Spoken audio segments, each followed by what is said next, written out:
Roger's cell phone internet not working? Let's fix it. First, ensure your access point name APN settings are correct.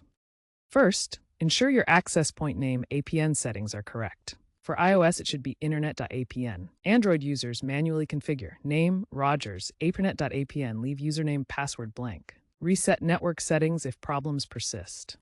Next, check your data usage in the My Rogers app. If you've hit your limit, upgrade your plan or wait for your data cycle to reset.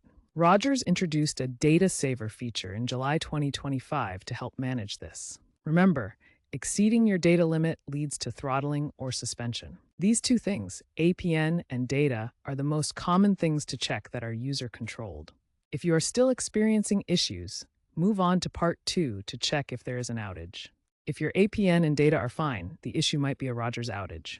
Check Rogers' official status page at status.rogers.com or use outage detection apps.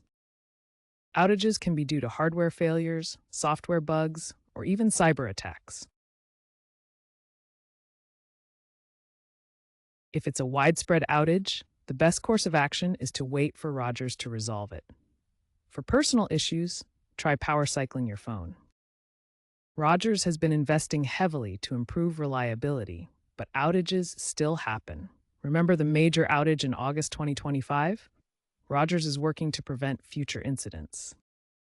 In the meantime, monitor for updates and contact Rogers support if the problem continues.